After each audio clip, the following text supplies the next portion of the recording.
Hello विद्यार्थियों, मेरे प्रिय विद्यार्थियों, आपका पुनः इस चैनल में स्वागत है, अभिनंदन है। आशा है आप लोग अपनी परीक्षाओं की तैयारी जो पेपर्स होने वाले हैं मन लगा के कर रहे होंगे और आपको हमारे वीडियो का भी प्रतीक्षा होगी। तो आज हम तुलसीदास द्वारा रचित रामचरितमानस की अयोध्या कांड के पद संख्या 28 की व्याख्या पढ़ेंगे। रामचरितमानस एक महाकाव्य है और इसके अतिरिक्त रामचरितमानस के अतिरिक्त तुलसीदास के द्वारा लिखे गए हनुमान चालीसा और सुंदरकांड भी इनके बहुत ही प्रसिद्ध और पवित्र ग्रंथ हैं, जो आज भी एक तुलसी के पौधे की तरह घर घर में मिलेंगे और इनकी जो महत्ता है वो इनको रखने से, इनको पढ़ने से सुख घर में आते हैं। तो ऐसा मानना है, ये सारे कष्टों का हरण करने वाले हैं, एक तुलसी के पौधे की तरह। तो चलिए आज हम तुलसीदास द्वारा रचित अयोध्या कांड के पद संख्या 28 का अध्ययन करते हैं। तो विद्यार्थियों, आप लोगों ने पद संख्या 28 जो रामचरितमानस के अयोध्या कांड से अवतरित है आपने पढ़ा और आशा है आपको समझ में आ गया होगा। और कमेंट करिए, समझ में आया है, लाइक करिए। और आगे भी आपको हम ऐसे ही और जो आपके सिलेबस के अंतर्गत हैं व्याख्यान देते रहेंगे। धन्यवाद। तो चलिए विद्यार्थियों, हम व्याख्या जब करते हैं तो सर्वप्रथम उसकी एक बार रीडिंग लगाएंगे और उससे पढ़ने से हमें उसका अर्थ जो है वो समझ में आएगा कि क्या कहना चाहता है लेखक किसके द्वारा। आरंभ करते हैं। जान्यो मरम राउ हस कहई, तुम्हि कोहाब परम प्रिय आहई। थाती राख न मागहि कोहु, बिसर गयो मोहि भोर सुभाऊ। झूठे हमें दोष जन देहु, दुई के चार मांग मक लेहु। रघुकुल रीत सदा चली आई, प्राण जाए पर बचन न जाई। नहीं असत्य सम घातक पुंजा, गिर सम होए कि कोटिक गुंजा। सत्य मूल सब सुकृत सुहाए, वेद पुराण विदित मनु गाए। ते पर राम सपथ करे आई, सुकृत स्नेह अवधिक रघुराई। बात दृढ़ाए कुमति हस बोली, कुमति कुभग कुलह जन खोली।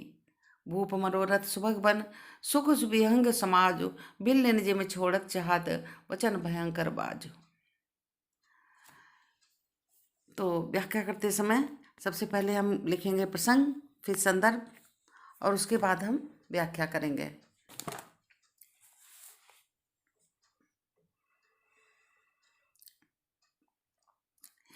जाने हो मरम राव हंस कहाई, तुम्हें खुआ परम। तो प्रस्तुत जो पंक्तियां हैं वो स्वामी तुलसीदास द्वारा रचित रामचरितमानस के अयोध्या कांड से अवतरित की गई हैं। यहाँ कवि जो है वो तुलसीदास जी कहना चाहते हैं कि प्रसंग अब हो रहा है प्रस्तुत पंक्तियों में। महान कवि तुलसीदास जी कहना चाहते हैं कि राम का तिलक होने जा रहा है। उसी समय मंथरा कैकेयी को भड़काती हैं और कि वो 2 वर मांगे और भरत को राजगद्दी मिल सकती है। तो इसी समय वो 2 वर मांगने का योजना बनाती हैं और रूठ कर कोप भवन में चली जाती हैं। उस समय इन पंक्तियों में जो है ये बताया गया है कि सौम्य स्वभाव वाले राजा दशरथ कैकेयी को मनाते हैं और रघुकुल की जो वचन निभाने की परंपरा है, चली आ रही है वर्षों से, कि मतलब प्राण जाए चाहे वचन न जाए, वो परंपरा निभाने की बात कहते हैं।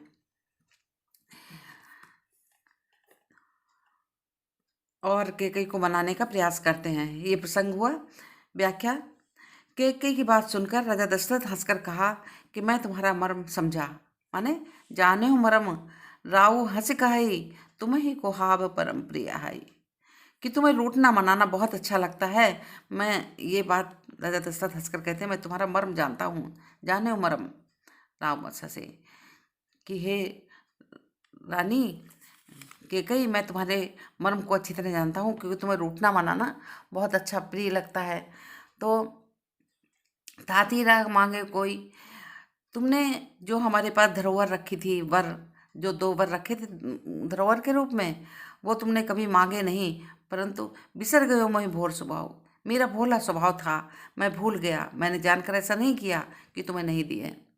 झूठे हो, झूठे हो हमें दोष जन दे हो, तुम मुझे झूठा दोष मत देना। दुई के 4 मांग पकले हो, मुझसे 2 की जगह 4 वर मांग लो, परंतु झूठा दोष मत देना। रघुकुल रीति सदा चले आई, प्राण जाए पर वचन न जाई।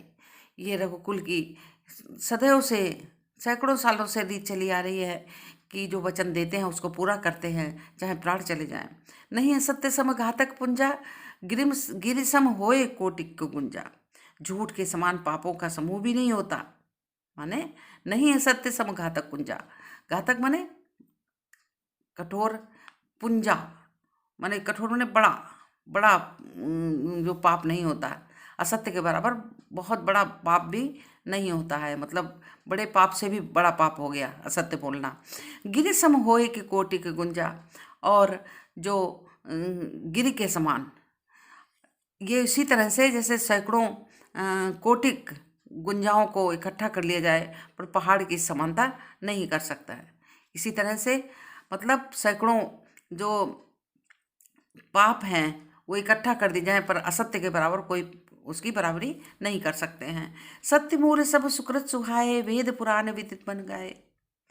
और क्या कह रहे हैं राम, वो दशरथ जी कह रहे हैं सत्य मूल सब सुकृत सुहाए, कि पूर्ण कर्म तभी अच्छे लगते हैं। सुकृत सुहाए, सुकृत माने अच्छे कर्म, तभी अच्छे लगते हैं, सुहाए माने अच्छे लगते हैं जब उनके मूल में सत्य हो। मूल माने जड़, जड़ में क्या हो, सत्य हो।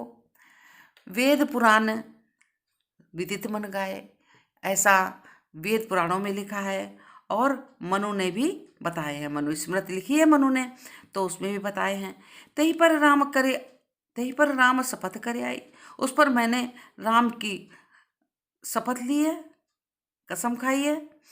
सुकृत स्नेह अवध रघुराई, और राम तो स्वयं अच्छे कर्मों और स्नेह के सीमा है। इससे बड़ा स्नेही और सत्कर्म करने वाला कोई हो ही नहीं सकता है, सीमा है। बात दृढ़ाए कुमति हंस बोली, ये सुन करके वो दृढ़ाई कुमति जो कैकई थी दृढ़ हृदय वाली, वो हंसकर बोली। कुमत वह इस तरह से बोली, वर मांगने के लिए ऐसे किया जैसे कुमत कुभियग, जैसे कुमत तो कैकई को कहा है, कुभियग माने बाज पक्षी, कुल हजन खोली माने पक्षियों पर, जो जंगल में पक्षी होते हैं उस पर बाज छोड़ दिया जाए, सब नष्ट करते हैं। बाज पक्षी जो होता है, सब चिड़ियों को जो होते हैं छोटे छोटे पक्षी सब नष्ट कर, इस प्रकार से उसने अपने 2 वर मांगे। भूप मनोरथ सुबह मन सुख सुभिहंग समाज, और वो कैसा था बाज, कैसे तीर थे, जो रानी के जो 2 बाण थे, 2 वर थे, वो कैसे थे। बिल भूप मनोरथ सुबह मन, राजा के मनोरथ रूपी सुंदर वन में, राजा के मनोरथ माने इच्छा, मनोरथ माने इच्छा, राजा के मनोरथ रूपी वन में सुख विहंग समाज, सुख रूपी पक्षी रहते थे, पक्षियों का समाज रहता था। राजा के मनोरथ रूपी वन में, मनोरथ माने इच्छाओं रूपी वन में सुख सुविहंग, सुख रूपी सुंदर सुंदर, सुमाने सुंदर, विहंग समाज, बच्चियों का समूह रहता था, समाज रहता था। बिल्ली ने जमी छेड़त चाहत बचन भयंकर बाज, और वहाँ पर जो शिकारी हैं कौन है, कैकई हुई, तो जिम छोड़ा और वहाँ पर अपने बाज पक्षी को छोड़ना चाहती, माने तीर रूपी बाज जो है, तीर है जो उनका, वर रूपी जो तीर है, 2 वर रूपी तीर जो है, वह वचनों रूपी भयंकर बाज को छोड़ना चाहती हैं। वचन भयंकर बाज, वचन रूपी जो भयंकर बाज है, पक्षी है, उसको वहाँ पर छोड़ना चाहती हैं। कहाँ पे छोड़ना चाहती हैं, जो राजा का इच्छाओं रूपी वन है उसमें सुंदर पक्षी रहते हैं, सुख रूपी सुंदर पक्षी रहते हैं, उन पर जो ये भिल्लिन है, शिकारी है, ये बाज रूपी अपने सुख रूपी पक्षियों को शिकार कर अब ये समाप्त कर देंगे, ऐसा राजा सोचता है कि बाज पक्षी शिकार कर उसे मार डालेगा। क्या हुआ फिर से बताते हैं। भूप मनोरथ सुबह बन सुख से विहंग समाजो, भिल्लिन जिम छेड़न चाहत बचन भयंकर बाद। भूप मनोरथ राजा के मनोरथ माने इच्छाएं, सुबह माने सुंदर बन है, सुबह सुंदर बन है, सुख विहंग और उसमें सुख रूपी सुंदर सुंदर पक्षी का समाज है। विहंग माने पक्षी होता है। भिल्लिन जिम छाड़ता और उसमें केकई जो है, भिल्लिन किसको कहा गया है, शिकारी को कहते हैं, तो वो केकई हो गई। केकई जो है उसमें अपने वर रूपी बाज को, दो वर है ना मांगने हैं उनको, उस बाज को छोड़ना चाहती हैं। वचन भयंकर बाज, अपने वचन रूपी भयंकर बाज को छोड़ना चाहती हैं। ये आपका व्याख्या हो गई। अब इसके बाद में पहले संदर्भ लिखा आपने, प्रसंग लिखा, व्याख्या लिखी, उसके बाद में आप लिखेंगे काव्य सौंदर्य। काव्य सौंदर्य में क्या लिखेंगे, रस, छंद, अलंकार, भाषा। तो रस इसमें कौन सा है, रस यहाँ पे कौन सा होगा, करुण रस, राजा दुखी हुए हैं, जो इसमें करुण रस होगा, करुणा वाला हो गया। और गुड़ प्रसाद है।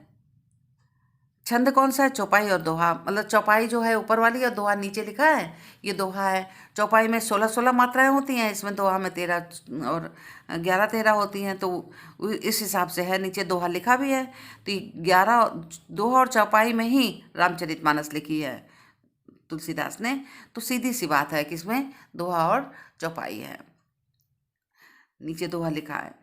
अच्छा, फिर आपका हो गया रस, छंद, भाषा। भाषा इसमें अवधि है, अवधि भाषा में लिखी है रामचरितमानस तुलसीदास ने। गुण हो ही गया। अब इसमें एक पॉइंट आप लिख सकते हैं, दशरथ के चरित्र पर सुंदर प्रकाश डाला गया है। दशरथ के चरित्र पर सुंदर प्रकाश डाला गया है और लोकोक्तियों और सूक्तियों का सुंदर प्रयोग किया गया है।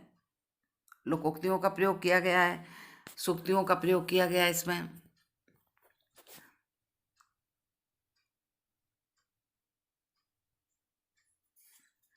ये आपका जो पद संख्या 28 थी रामचरितमानस के अयोध्या कांड के, पद संख्या 28, जो आप बीए पार्ट 1 के, बीए प्रथम वर्ष के प्रथम सेमेस्टर के विद्यार्थियों के सिलेबस में है ये, इसलिए इसको आप तैयार करेंगे। चलिए, धन्यवाद। अगले वीडियो में फिर मिलते हैं।